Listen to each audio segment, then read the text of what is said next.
My brother announced at my nephew's scholarship dinner that he's having another baby, and that he expects us to raise this one too. I'm 29. My brother Trey is 33. My nephew Micah is 15. And I've been changing his sheets and signing his permission slip since he was in diapers. Trey was 19 when Micah's mother got pregnant. Our whole family sat down and talked it through honestly. No pressure either direction. They both wanted to keep him. We backed them completely. Micah's mom left when he was 14 months old. She sends a card most birthdays. Trey stayed, physically anyway. My parents did the nights. My mother did the pediatrician appointments, the formula, the ear infections at 2 in the morning. I was in high school doing pickups, and once I had a license, the daycare runs before my shift. Trey worked a parts counter with a schedule so flexible, he could have been there for all of it. He wasn't. He'd come home to shower and change and be back out by 8. We had the conversation with him more times than I can count. He'd say he knew. He'd get it together. He was going through something. Nothing ever changed. When Micah was 5, Trey moved in with a girlfriend across town. He comes by twice a month maybe, shows up for Christmas with a gift card. So for 15 years it's been my parents and me. And Micah turned out to be a great kid. Straight A's, works the register at a hardware store on Saturdays, spent 2 years teaching himself welding on my dad's old machine in the garage. He just got a full ride to a technical program 2 hours north. Last Friday we did a dinner for him. Not fancy. A back room at a barbecue place, 22 people,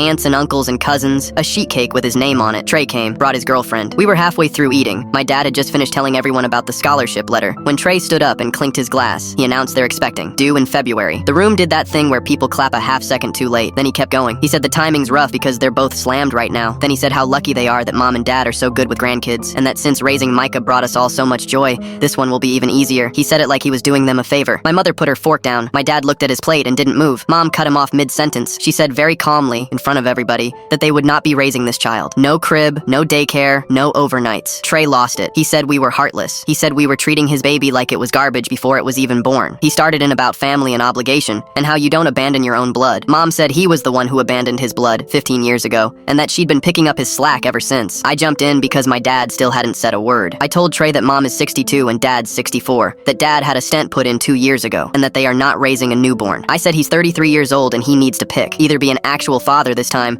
or find a family that's ready to be one, because we're done. He called me a bastard, grabbed his jacket, and walked out. His girlfriend followed him. He's been texting all of us non-stop since. Now the family's split down the middle. Half of them think we humiliated him in public and should have pulled him aside. My aunt keeps saying that by refusing this baby, we're telling Micah that he was a burden too. That one I actually worried about. So after everybody cleared out, my parents and I sat down with Micah in the kitchen and told him plainly that he has never been a burden, that he was the best thing that ever happened to this house, and that none of this was about him. He listened, and then he said he already knew that, and asked if he could say something. He said he's 15. He said he can drive a forklift and cook dinner and get himself to school, and that a baby can't do any of that. He said grandma cried in the laundry room last winter because she was so tired. Then he said, Dad's not sad about the baby. He's just mad you finally said no. I don't think a 15-year-old should have that figured out, but he does. The thing nobody in this family wants to say out loud is that Trey didn't make a mistake 15 years ago. He made a plan, and it worked, and he assumed it would work twice.